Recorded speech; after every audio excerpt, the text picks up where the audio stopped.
quickly introduce myself. I'm Abby, and we'll be asking some questions for her today. Awesome. So, you're a professor, and you see a lot of students throughout the semester and a lot of young people. Our mission here is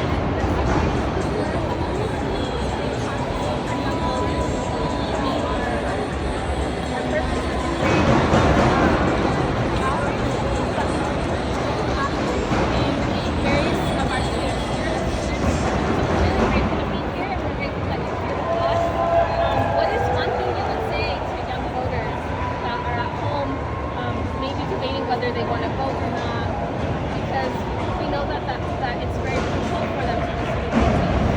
Well, first of all, let me say thank you for having me. Not only have I taught young voters, I've taught two generations of young voters. I've been teaching for over 40 years. And I think at this moment, the youth vote is the most compelling factor in this race.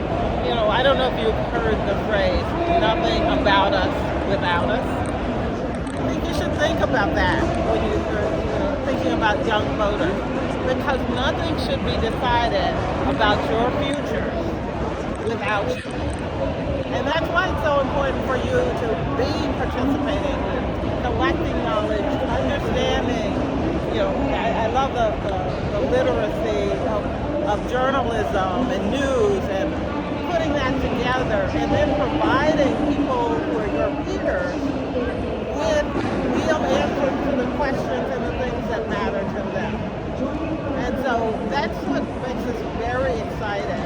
You know, I think sometimes you get the sense that, well, it's not worth it to vote and, you know, it's not going to make a difference. My vote doesn't matter. Your vote doesn't matter. And they're absolutely wrong. Not only does your vote matter now, but it matters for the future.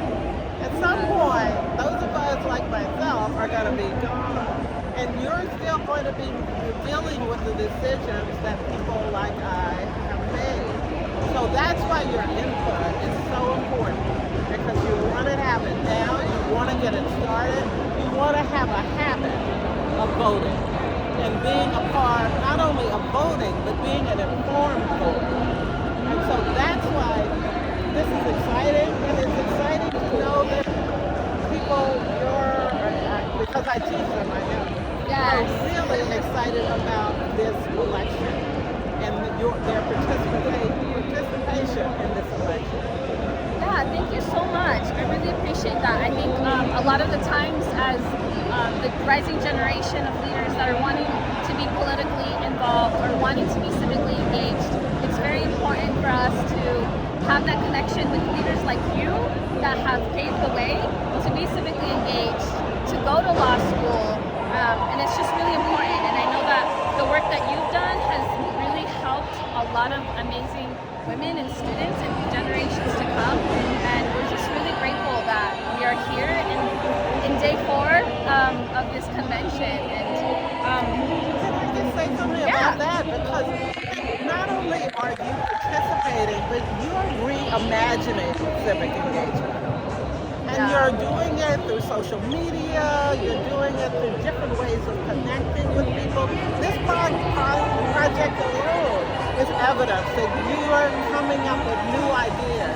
You know, civic engagement used to be just about, going out and, people walking the neighborhoods or making phone calls. But you come in with some kind of skills and talents that many of us don't have. I mean, the ability to use social media in a way that is positive, because we always hear the downside of social media. You're using it in a positive and progressive way to help inform and to make people better and smarter, and to bring them in to our different political processes and our different political campaigns. So that's important. That your ideas, I always say, because I've taught young people for 40 years, I always say that we cannot ever underestimate young people. Young people know things. You know things. And the more I teach, the more I learn that that is the case. apply that in this critical moment, which is a moment that will decide the future of this country for generations. In this moment, to know that you're present and you're active and you're engaged is really, really, it's comforting to me. Yes, and it's comforting for us as well to be able to have this opportunity and to have this platform, right, using what we have and being civically engaged every day, and then we're taking this back to our own city and our own community. Thank you so much for talking to us. Well, it's my pleasure. And thank you for the work you're doing and also the people who are organizing this work and making sure that, you understand fully your potential.